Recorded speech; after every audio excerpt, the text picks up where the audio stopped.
Máster en Ingeniería Matemática y Computación, Kevin Lucón Rivas, ecuatoriano.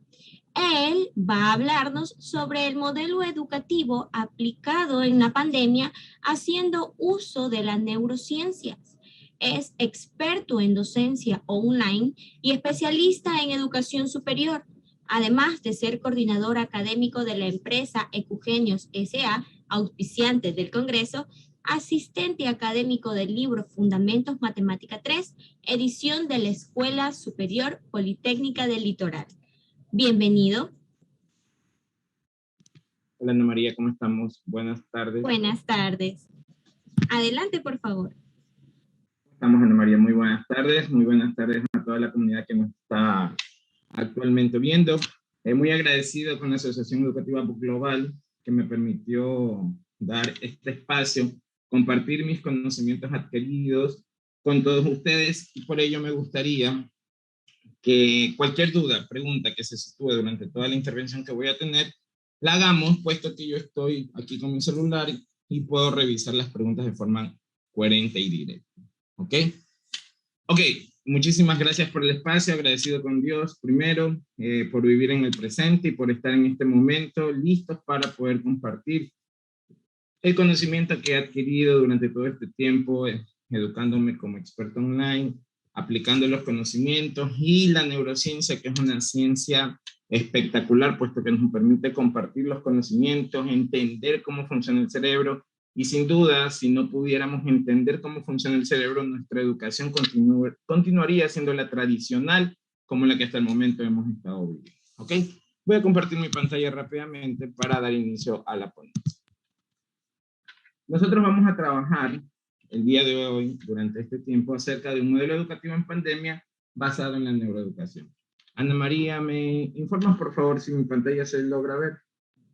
La podemos ver con claridad. Siga nomás. Perfecto. Muy bien, estimados profesores, docentes y todo el personal que se encuentra ahorita en la ponencia. Me gustaría que todos ustedes me respondan la siguiente pregunta. ¿Cómo es posible que bajo la misma situación pensemos y sintamos cosas distintas? ¿Ok?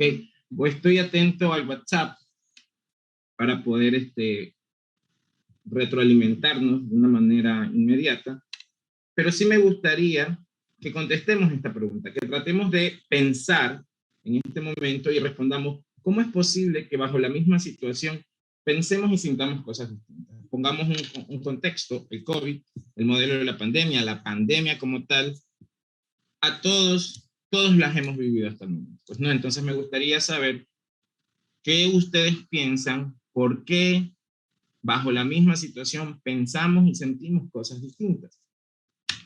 Los leo.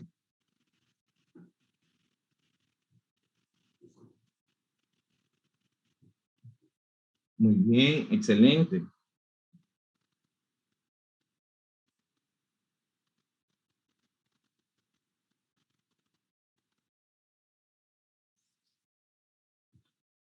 Ajá, perfecto.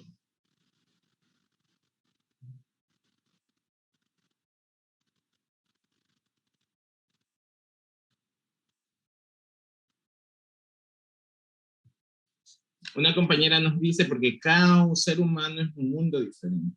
Diferentes tipos de vistas y pensamientos lógicos, muy acertada respuesta. Nos encontramos dentro del mismo tiempo y del espacio. Excelente. Muy bien. Vamos a dar respuesta. Nuestro amigo David del Rosario, autor del libro El libro que tu cerebro no quiere leer, nos da respuesta a esta pregunta. Bajo la pandemia, que fue una situación general que a todos los seres humanos afectó de manera positiva o de manera negativa, él nos dice que las situaciones de la vida se dividen en dos conceptos o dos contextos como tal. Un contexto externo y un contexto interno. ¿A qué hace referencia el contexto externo? El contexto externo es todo lo que hemos compartido en común. Es decir, la pandemia es un contexto externo para todos los seres humanos. El contexto interno a diferencia de ello, es íntimo y personal. Es decir, lo que mi cerebro bombea, que son pensamientos, y me dice acerca de la situación de la cual yo estoy viviendo. Como muy amablemente, unas personas contestan en el chat y nos indican, porque cada uno tiene sus experiencias, porque cada uno vive en un mismo tiempo, porque cada uno es único. El contexto interno tiene que ver con la forma en la que pensamos y los pensamientos, cómo el cerebro está estructurado y cómo el cerebro ha atañado, como nos dice Isabelita, a través del tiempo esas experiencias que las hemos convertido en pensamientos fuertes y en algunos momentos en realidades que uno quiere aceptar como tal. Pero ya nos vamos a dar cuenta que gracias a la neurociencia, esas realidades que nosotros queremos decir o hacer o pensar que son ciertas, no lo son. Son más que pensamientos o ideas estructuradas por el ser humano que no necesariamente tienen que ser verdad.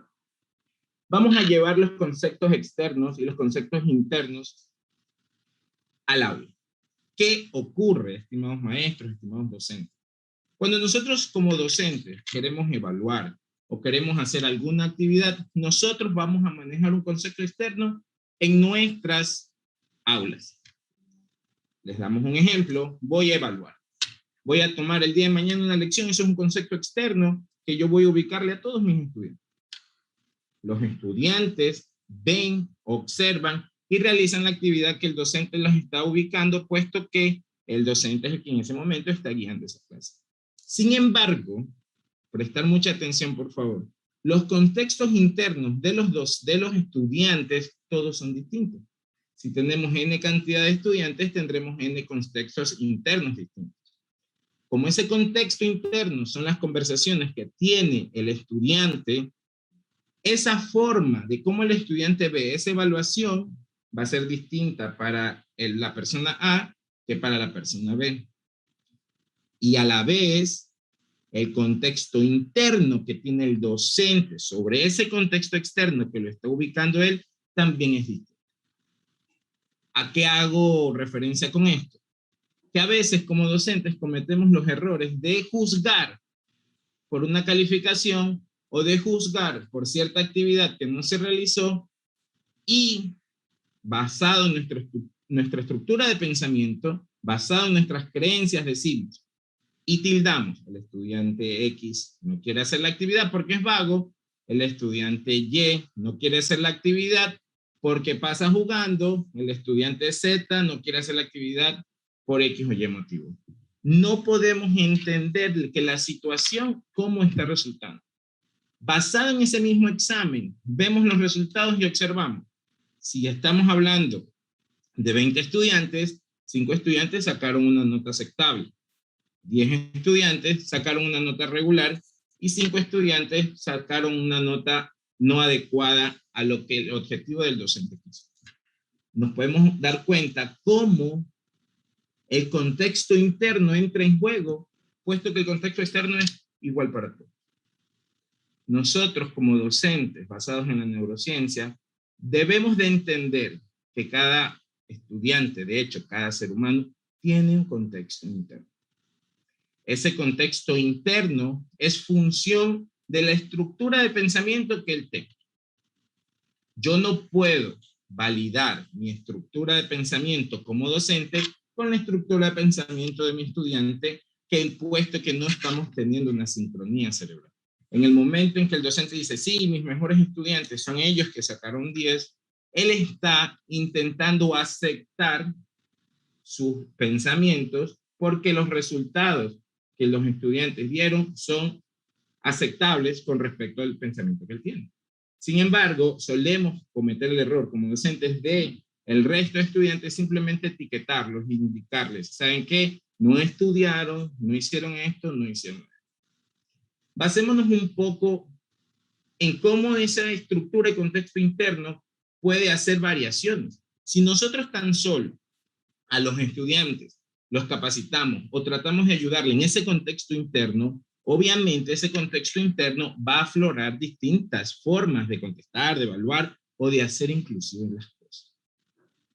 Esto del contexto interno no solo lo viven los estudiantes, lo vivimos todos cuando nos paramos en el presente y tenemos cierta situación.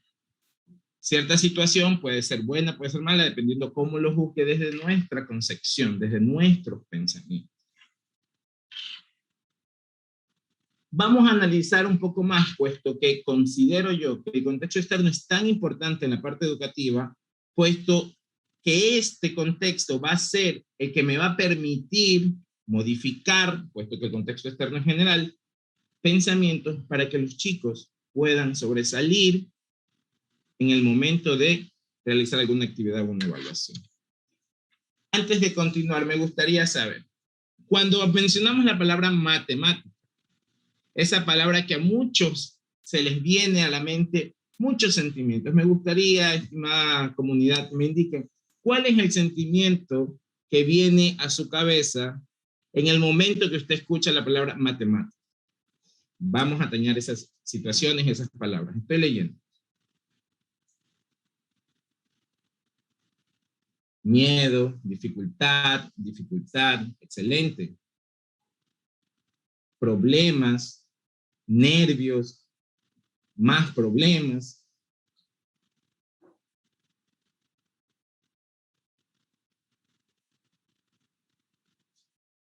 Dolor de cabeza, miedo. Si ustedes se dan cuenta, todas estas palabras las podemos encajar en un sistema de pensamiento. La palabra matemáticas trae a mi mente recuerdos generados en el pasado y en el presente mueven mi energía, enseguida trae un contexto interno de dificultad, de miedo, de dolor de cabeza y de problema. Si nosotros trabajaríamos el contexto interno del estudiante con respecto a la palabra matemáticas, él podría dilucidar rápidamente o entender cómo su cerebro está interpretando la situación a la palabra. Matemáticas es una palabra. La palabra, ya vamos más adelante a ver cómo entra a nuestro cerebro y genera sentimientos y se queda ahí. Y como nuestro cerebro, hablando de eficiencia energética, siempre busca ser eficiente, lo primero que atañe es categorizar. Palabra matemáticas, busca en su contexto miedo, lo trae y entonces el estudiante se bloquea. El estudiante le da miedo, el estudiante tiene dificultad en el aprendizaje de la matemática porque el cerebro fue muy eficiente. Lo primero que tenía dentro de sus imágenes mentales, que ya vamos a ver qué es esto, trae consigo al presente ese recuerdo de miedo difícil, dolor de cabeza. Entonces, ¿qué son las imágenes mentales y en qué nos ayudan, qué nos aportan, qué hacen con respecto al contexto interno? Las imágenes mentales son exclusivas. Ya habíamos hablado que el contexto externo, que el contexto interno es alusivo a la persona, las conversaciones que tiene la persona, las conversaciones o los pensamientos que tiene la persona como tal. Son exclusivas, son únicas. Mi imagen mental no es la misma imagen mental que la persona que tenga al lado o que la persona que tenga enfrente. Si yo a ustedes les digo, imaginen un puente, todos, absolutamente todos, tendrán en su cabecita una imagen de puente distinta. Todos, absolutamente todos. Es imposible encontrar, de hecho, está demostrado matemáticamente, que es imposible encontrar dos imágenes mentales iguales. Para tener, ni la parte genética la maneja tanto para tener imágenes mentales iguales. Entonces, esas imágenes mentales son únicas, son exclusivas y obviamente son individuales. La percepción de la realidad es un entramado de imágenes mentales. Es decir, cómo yo vivo mi contexto interno va a ser función netamente de las imágenes mentales. Esas imágenes mentales son función de la genética, son función de mi pasado y son función de la proyección que yo quiero tener en mi futuro. Es decir, si yo tengo una situación muy común, se me pasó el bus.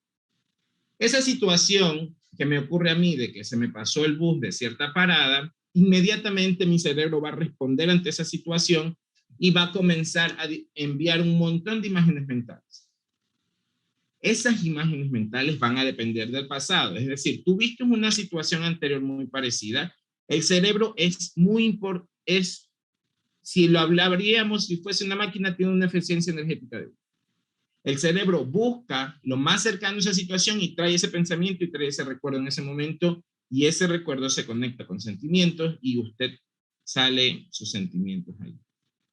La proyección del futuro también entra en el contexto, porque usted, supongamos que al tomar el bus iba a llegar temprano a su casa porque iba a descansar. Entonces, como usted no va a poder llegar temprano a casa, ya trae usted una imagen mental de que se siente muy cansado. Entonces, esas imágenes mentales comienzan a destruir su presente. Esa imagen mental, esa percepción de su realidad basado en el pasado, basado en la genética y basado en la percepción del futuro, destruye su presente y no puede pensar, puesto que el cerebro lo que hace por eficiencia energética es tomar las cuestiones repetitivas que en su vida le han pasado. Matemáticas. Tenemos lección mañana de matemáticas. El estudiante inmediatamente activa su sistema, el cerebro le activa y el cerebro busca en el pasado. ¿Cuándo fue la última lección de matemáticas que tuve? Saqué 0, la trae. Voy a volver a sacar 0. Voy a volver a sacar 0. Mi contexto o mi percepción hacia el futuro es: quiero aprobar la materia. Intento aprobar la materia, pero en mi última lección saqué 0 y comienzo a generar un contexto interno negativo ante la situación que yo obtengo. Miren qué importante es que el contexto interno sea manejado. Estas situaciones entre el contexto externo, que es común para cierto objeto, pero el contexto interno depende del individuo, daña el presente y la situación a la cual yo podría responder. En matemáticas vemos muchísimas veces esto. Tenemos lecciones de matemáticas: nervios, miedo, dificultad y un montón de problemas. ¿Ok? Entendiendo el concepto de imagen mental, es importante, estimados docentes, que entendamos de dónde ese pasado, cómo fue creado ese pasado, para que cuando yo escuche matemáticas, lenguaje, biología, mi cerebro, por eficiencia, coja ese pensamiento, lo traiga al presente y me dé miedo, nervios, me bloquee y yo no soy de matemáticas, yo no soy bueno en matemáticas y esto, o yo no soy bueno en lenguaje, yo no soy bueno en física, en química o en cualquier materia o cualquier situación de vida. El contexto interno se puede trabajar, sí. Afortunadamente, la neurociencia explica e indica que el contexto interno puede ser trabajado. Podemos manejar esas imágenes mentales, podemos trabajar esas imágenes mentales, puesto que nuestras imágenes mentales no son realidad, no son la realidad. Simplemente son películas que se pasan en nuestra mente que no son realidad. Usted me dirá, cuando yo veo una película de miedo, estoy viendo Chucky, el duende, yo entiendo y centro mi cerebro en que eso no va a pasar, porque es una película. Sin embargo, cuando tenemos un examen, nuestro contexto interno genera varias películas y usted se ve. Los nervios, el miedo y un montón de otra problemática apaña su presente y no lo deja desenvolverse. Basándonos en eso, que el contexto interno es trabajable en los estudiantes, es trabajable, en su vida es trabajable, hay una frase muy importante que me gustaría compartir con ustedes. De hecho, la están viendo. El cerebro deja de ver cuando cree saber. Esto debido a la eficiencia energética del mundo. Si yo estoy hablando de las vocales, mi cerebro ya sabe cuáles son las vocales, se va, busca, encuentra las vocales y cierro mi atención. Dejo de aprender. Porque mi cerebro ya no quiere aprender, porque ya se sabe las vocales. Entonces, el cerebro quita la atención de la clase magistral, del profesor, e inmediatamente se echa a recordar que simplemente las vocales ya las sabe y no necesita esa información para tomarlo, o para pasar la memoria a presente, o pasar la memoria a corto o a largo plazo. Entonces, una de las estrategias que debemos de enseñar a nuestros estudiantes, entonces, es que para aprender hay que declararse ignorante. La humildad del ser humano debe de ser tal que en el momento que me declaro ignorante, yo puedo aprender. Que eso no quiere decir que yo pueda conectar pensamiento y pensamiento para razonar. No está fuera de contexto. Cuando nosotros dejamos de ver por creer saber, dejamos de atender. Pero cuando nos declaramos ignorantes, no, la palabra no es un insulto, muchas gracias, que la palabra ignorante no es un insulto, simplemente es el acrónimo de intentar decir que yo no sé cierta situación. Entonces, en el momento que yo no sé cierta situación, mi cerebro se prende y su atención está puesta en lo que yo quiero entender, aprender. Y como ya entenderemos, esto es un congreso de neuroeducación, la atención plena va a llevarnos a que nuestro cerebro pueda tomar toda esa información, pase a su memoria a corto plazo, a través de estímulos, luego vaya a ser llevada a la memoria a largo plazo. ¿Okay? Ahora, ¿cómo funciona nuestro cerebro? Hemos ya visto cuáles son todas las partes cerebrales, desde la parte frontal, la parte trasera, otros compañeros, me he conectado al congreso y otros compañeros han visto, han dado todas estas partes. Yo solamente quiero recatar una parte. En la parte frontal, los pensamientos que son generados por el cerebro son, al igual como las otras funciones, son innatas. Es decir, el cerebro controla mi corazón, el corazón bombea sangre, pero yo no puedo parar el bombeo de sangre. Mi cerebro bombea pensamientos, envía pensamientos, yo no puedo parar que deje de pensar, pero yo sí puedo accionar en qué quiero pensar. En el momento que yo quiero saber en qué quiero pensar, yo manejo mi contexto interno en función de la situación, o en otras palabras, del contexto externo.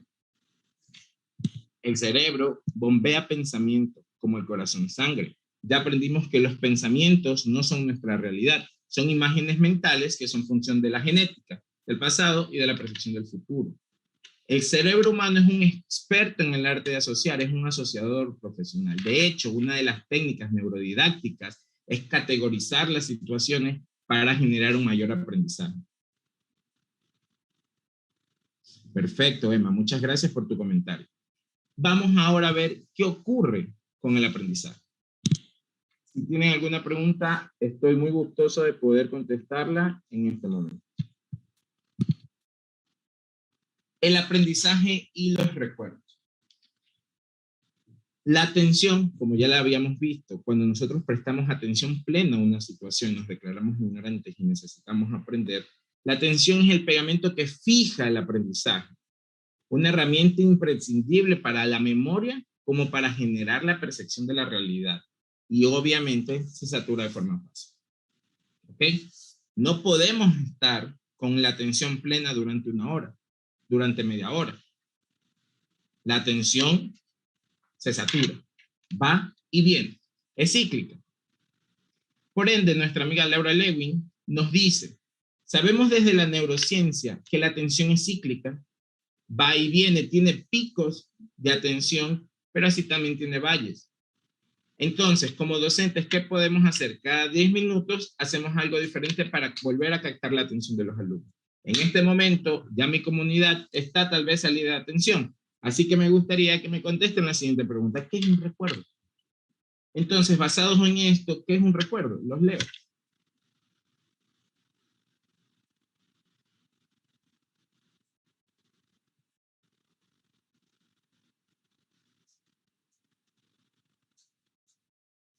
Citando a nuestro filósofo Sócrates, nos dice Katy que declararse ignorante te permite aprender. Nunca había sido tan claro para mí la frase solo sé que nada sé.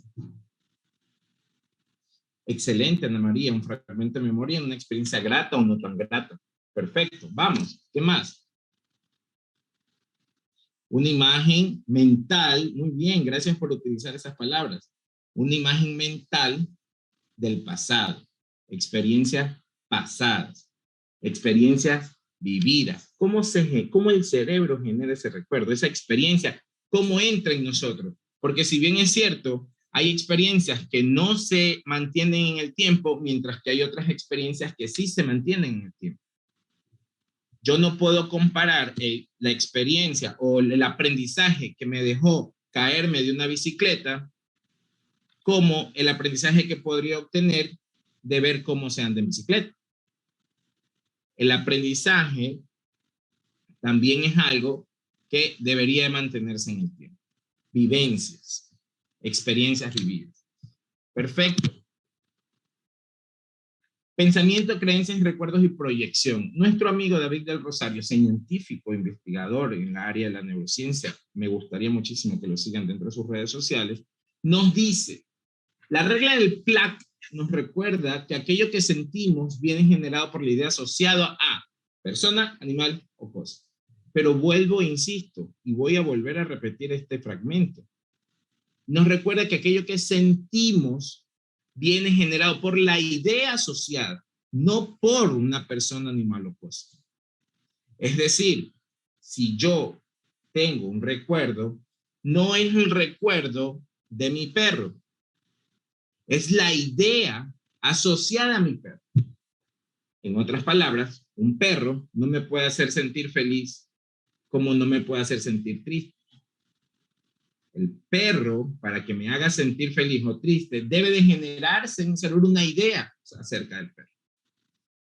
El pensamiento como tal, según la regla del PLAC que nos dice David del Rosario, es un pensamiento, un PLAC más una idea. Es decir, persona, lugar, animal o cosa. Las creencias que nosotros tenemos en nuestra estructura del pensamiento como ser humano es un PLAC más idea con categoría de hecho. Lo que yo creo. El recuerdo es un PLAC, muy bien a toda nuestra comunidad que nos ve, es un PLAC, persona, lugar, animal o cosa, más una idea del pasado. El PLAC más una idea hacia el futuro. Es así como nosotros podemos tener pensamientos, creencias, recuerdos y proyecciones. Son los entes, persona, lugar, animal o cosa, más una idea del pasado, una idea con categoría de hecho, una idea hacia el futuro. Y eso es lo que se queda en nuestro cerebro. Finalmente, la emoción, ¿cómo es capturada? El PLAC más una idea asociada, me genera una emoción.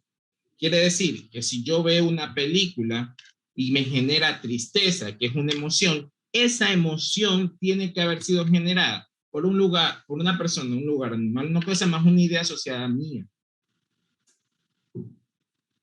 Pero en muchas ocasiones, y es importantísimo, ya vamos a ver por qué es importantísimo entender esto, seguimos pensando en que los sentimientos vienen producidos por las personas, animales o cosas que nos rodean. Pero ya sabemos, y voy a repetir la diapositiva, es aquello que sentimos viene generado por la idea asociada a una persona, animal o cosa. Es decir, una persona, animal o cosa no nos puede hacer sentir nada a menos que nosotros le asociemos en ello. Adicional a esto, nosotros no somos quienes pensamos, sino el cerebro. Recuerde que cuando a usted se le vienen ideas o pensamientos a su cabeza, es el cerebro que está haciendo su función. Usted está sano, al igual que su corazón bombea sangre. Pero nosotros tenemos que entender que ese cerebro no somos nosotros, está cumpliendo su función. El contexto interno de nosotros hace que podamos vivir la vida feliz, vivir aquello que queremos, entender aquello que queramos, explicar, aprender y todo lo relacionado a lo que yo quiero hacer. Vamos a tomar lo que hemos aprendido hasta el momento y lo vamos a llegar en clase. Matemáticas. Volvamos a la palabra matemáticas. Ya todos nos dijeron, ¿sabe qué? Las matemáticas me causan miedo, no las entiendo, me causan confusión, disocio mucho. Entonces, en esas matemáticas, ahora que ya entendemos lo que es el PLAC,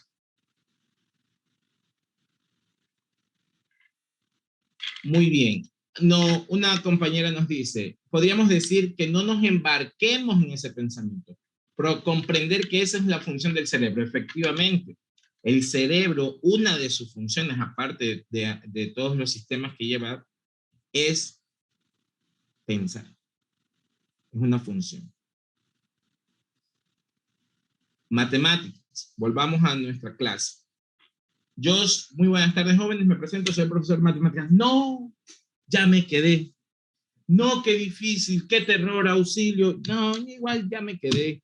Entonces, todos esos pensamientos que el cerebro comienza a bombear en nuestros alumnos no es nada más que emociones que sentimos generadas por un plac más una idea asociada.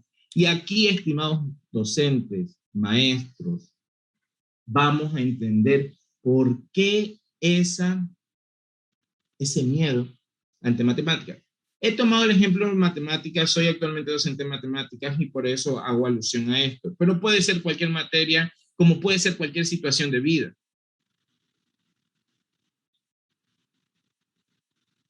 ¿Qué ocurría con el maestro del año anterior? Ese maestro de matemáticas te generaba una emoción positiva en el momento de enseñar, de aprender. No. Ese maestro de matemáticas pensaba, recuerden, sus imágenes mentales son individuales. Ese maestro de matemáticas tenía una imagen mental que era, mientras mis estudiantes estén más nerviosos, yo voy a entender que soy poderoso o que yo soy el buen profesor de matemáticas. Imagen mental.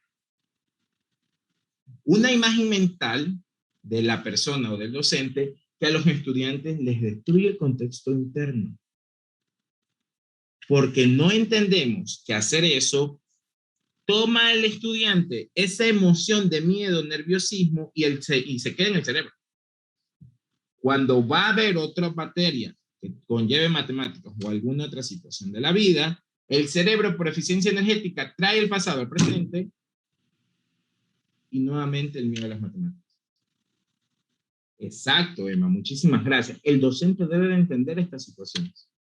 El docente debe de entender cómo funciona nuestro cerebro. Porque nosotros, y ojo que esto es bien increíble, nosotros como docentes enseñamos a estudiantes que tienen un contexto interno distinto, nosotros tenemos un contexto interno distinto, las estructuras cerebrales son distintas, porque el cerebro del joven no es el cerebro de un adulto, el cerebro de un niño no es el cerebro de un adulto, y entonces nos preguntamos si es que en realidad un adulto debe de enseñarle a un niño. Las estructuras cerebrales son distintas. ¿Qué opinan de esa idea?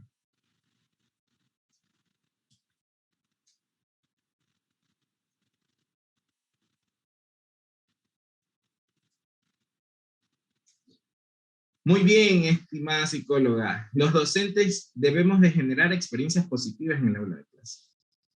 Es nuestro trabajo.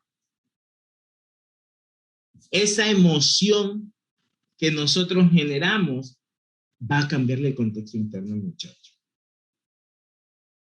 Y eso va a hacer que ante situaciones futuras traiga lo que tiene albergado en su cerebro, lo más cercano, por su eficiencia, recuerden la eficiencia del cerebro, y cambia mi contexto interno inmediato. Cambia mi contexto interno inmediato. Efectivamente, por eso es que es muy común decir, aprendemos de nuestros estudiantes. Por supuesto, porque nosotros estamos en otros niveles cognitivos, tenemos otra estructura cerebral. Lo que ellos tratan de entender es basado en un cerebro, en un rango de edad. Lo que nosotros enseñamos es basado en nuestro concepto interno en otro rango de edad.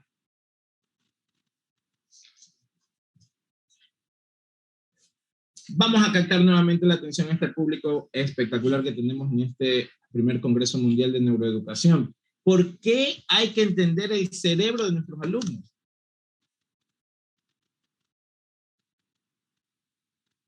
¿Por qué?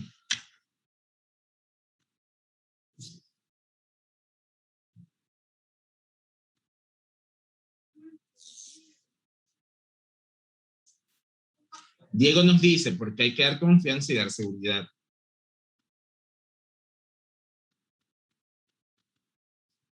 Isabel nos dice, hay que generar espacios de confianza. Kate nos dice, porque vienen de otros maestros que dejaron traumados y los incapacitaron en la materia. Yo acoto mucho la idea de Kate. No sabemos qué contexto tienen los chicos en ese momento. Cómo está funcionando su cerebro, qué contexto interno tiene. Y no necesariamente acerca de las materias, sino su contexto interno de vida como tal. Ana María nos da algo muy positivo. De esa manera podemos llegar a mejorar a ellos y brindar un conocimiento acertado.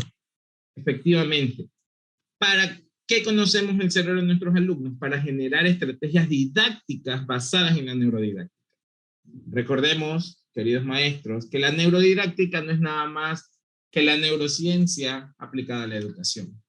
Yo conociendo el cerebro de mis alumnos, yo conociendo cómo funciona su cerebro, yo puedo generar planes de educación personalizada. Yo puedo generar estrategias metodológicas basadas en distintos niveles cognitivos, donde los estudiantes aprenden a distintos ritmos.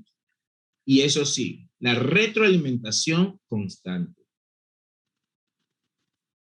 Perfecto, Emma. Influimos de manera directa en ese contexto que crea el estudiante.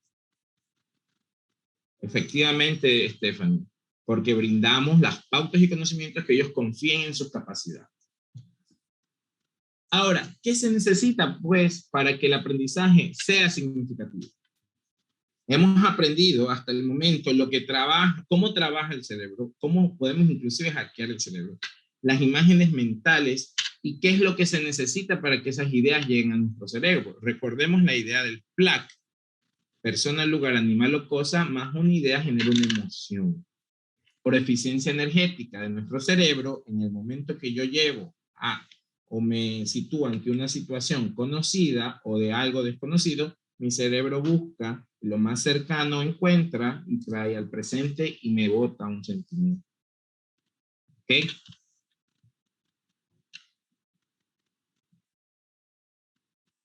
Perfecto, Yomi. Actúan de manera distinta, cada cerebrito aprende con la mayor capacidad de su cerebro desarrollado.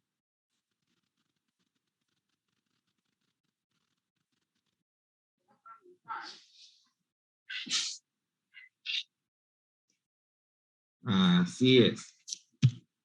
El aprendizaje, para ser significativo y transformador, debe tener asociada una emoción elevada.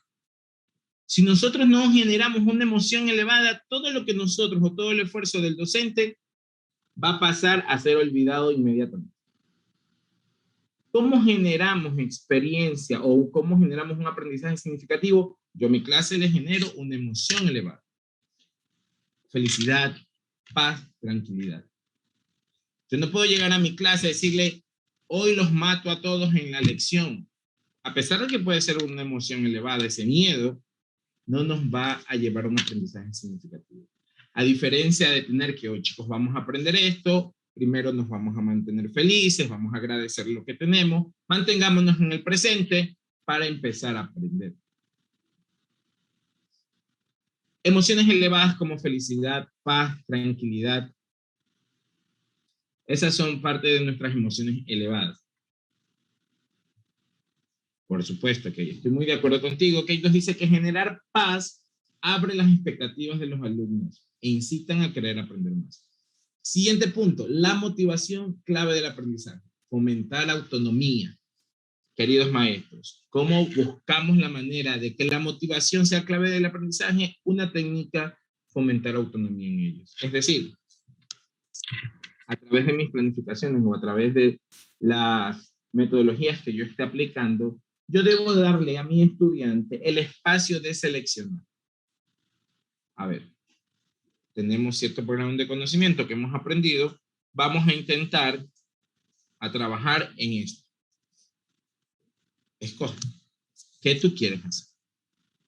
Eso a ellos los motiva, darles libre albedrío, los motiva porque fomenta autonomía. Maestría en los estudiantes como parte de la motivación del aprendizaje es esa sensación de avance en el aprendizaje. Es decir, X persona el día lunes inició con un conocimiento, a la siguiente semana le damos a entender, mira X persona, has tenido un avance significativo en tu conocimiento. Él, ella se da cuenta de que está aprendiendo. Eso es una forma de motivar también al estudiante. Es por ello que las retroalimentaciones tienen que ser lo más pronto posible. No podemos generar trabajos hacia el estudiante y dejarlos hasta finalizar porque no le damos esa maestría al estudiante, esa sensación de que va a avanzar en el aprendizaje. Alegría también es otra emoción elevada.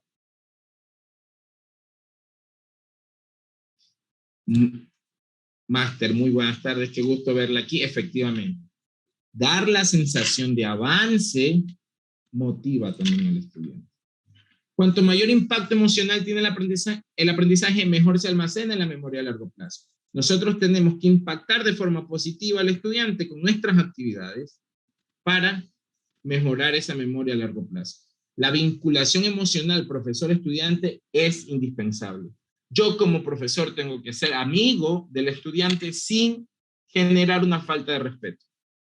La vinculación emocional, llamarlos por sus nombres, entender que el estudiante no solo es una materia, sino que también tiene una vida en general, hace que esas vinculaciones, esa sincronía cerebral se den. Y el estudiante también se sienta motivado y se sienta muy bien en el momento de aprender. Si yo soy un docente, disculpen la palabra, cerrado, yo soy el docente, estoy aquí, mis estudiantes están acá, yo no voy a generar un impacto positivo. Porque yo estoy tomando que mi docente está arriba y mis estudiantes están abajo, cuando ese concepto de aprendizaje tradicional ya no es viable. Nosotros somos transversales, nosotros somos guías en el conocimiento, pero el chico, niño, debe de tener un contacto con el docente de forma emocional. Es por ello que en la educación de pandemia vimos y sufrimos muchísimo algunos docentes, por no decir la mayoría, porque no existía esa vinculación emocional. Esa vinculación emocional que es fundamental para el aprendizaje. Y nuevamente, las personas que más aprenden son las que menos creen saber. En contexto general, hagámonos a ser ignorantes antes de querer aprender algo. Eso significaría que yo voy a prestar atención plena a la situación que yo quiero aprender. La atención es nuestro pegamento. Recuerden, atención plena hacia una situación es el pegamento que fija el aprendizaje. Tanto la memoria a corto como a largo plazo. Ahora, nosotros, ¿qué hicimos para poder apañar toda esta situación y crear un modelo pedagógico que nos aporte de manera significativa en el aprendizaje de nuestros estudiantes? Recordemos que el contexto de pandemia fue bastante complicado. Las situaciones o las capacitaciones online que se tuvo en esos momentos fueron elevadas. Yo agradezco a mi grupo de trabajo, a todos mis profesores que supieron vibrar a mi misma frecuencia y supimos aprender para poder significativamente aplicar este modelo que se los voy a comentar para que los chicos tengan una retroalimentación positiva y puedan generar un aprendizaje muy significativo. Iniciamos trabajando en el contexto interno del estudiante. Luego buscamos una metodología que se aplique con todas las situaciones que nos dice la neurociencia, la memoria, la atención, el ejercicio, puesto que para aprender necesitamos de emociones, necesitamos de relaciones sociales, tiempos de aprendizaje adecuados, saber medir nuestras actividades que hacemos es indispensable para también generar un avance significativo, memoria, ejercicio y atención. Es así como nosotros aprendemos. Entonces, en el concepto de pandemia, nosotros buscamos un modelo o tratamos de adaptar un modelo basado en nuestras necesidades para que se puedan apañar las emociones, las relaciones en un tiempo adecuado de aprendizaje, memoria, ejercicio y atención. Para ello, nosotros trabajamos con Flipped Learning. ¿Ustedes conocían la metodología de Flipped Classroom? Vamos allá. Estamos captando nuevamente la atención de nuestro público. Flipped Classroom. ¿Qué es? Metodología, es un modelo. ¿En qué está basada esta forma de enseñar? Los leo.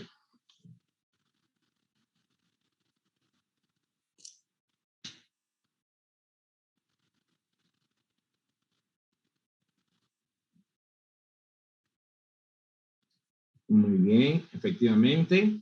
Se basa en 4 pilares fundamentales.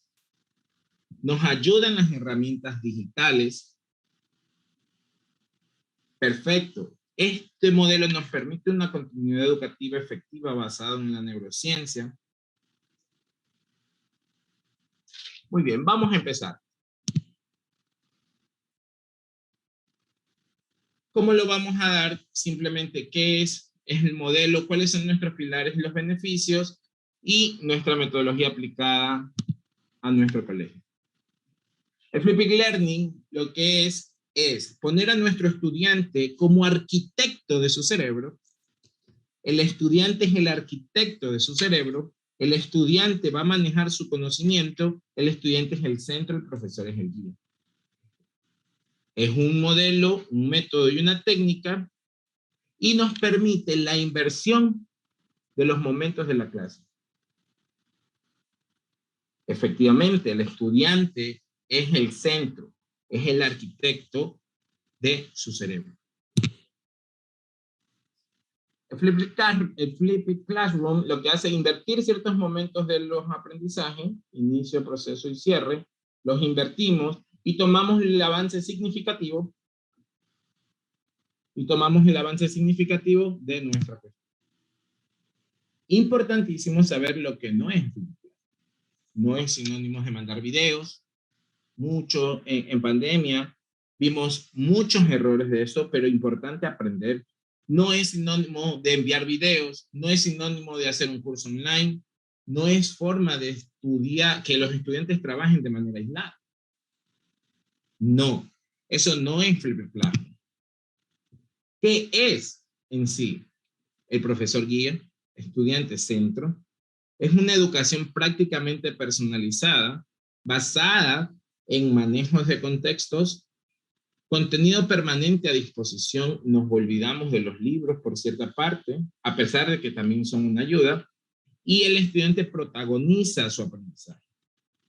Algo que muy interno yo quisiera acotar a esto, es que en el momento que nosotros como docentes trabajamos en este modelo y convertimos a nuestro estudiante en arquitecto de su cerebro, estamos convirtiendo a un estudiante libre. ¿Por qué libre? Porque se va a dar cuenta que su significancia en el aprendizaje depende únicamente de él. Que no depende de que el profesor le explique muy bien, que no depende de que el profesor le explique muy mal, no depende de que la materia sea fea, sea fácil, sea difícil, sino que es un contexto donde el estudiante entiende que puede aprender basado en estos pilares. Construye su propio conocimiento. El maestro es el moderador. Muy bien, Isabelita. Muchas gracias por su aporte. La clase invertida combina metodologías globales, metodologías inductivas y metodologías activas. Las metodologías activas, según la neurociencia, son las metodologías más recomendadas para poner neurodidáctica o trabajar en la neurodidáctica. ¿Cuáles son los pilares a incorporar dentro de este Flipped Learning? Aprendizaje flexible, ambiente de aprendizaje flexible, una cultura de aprendizaje, contenido relevante y un educador profesional, un educador que sepa primero de cómo está funcionando el cerebro de sus estudiantes y luego que entienda pues del concepto de la materia la cual yo estoy dictando. ¿Cuáles son los beneficios? Hemos hablado ya de cómo el cerebro funciona o qué necesitamos para generar una experiencia, una emoción. Con esto, los estudiantes generan mayores logros, mejoran su autoestima, puesto que consiguen metas. Los profesores generan una satisfacción debido al deber cumplido, emociona y motiva la mejora continua. Mientras que en clase, sea esta virtual como sea presencial, hace una clase mucho más participativa. En resumen, ¿cómo podemos preparar este modelo? Hay que preparar material de clase antes, hay que hacer revisión de material fuera. La retroalimentación es primordial por cada nodo que se da en el modelo.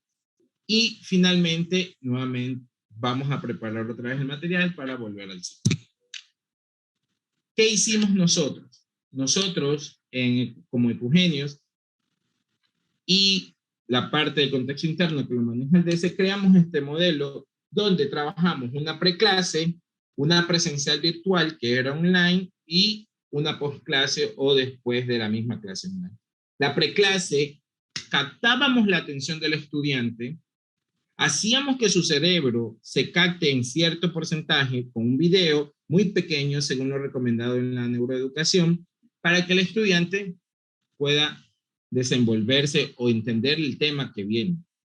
Dentro de esto aquí muchísimas técnicas como la gamificación, el ABP, el ABJ, que son los aprendizajes basados en proyectos como también basados en retos, el ABJ en juegos, puesto que el cerebro funciona con la motivación como ya lo hemos explicado.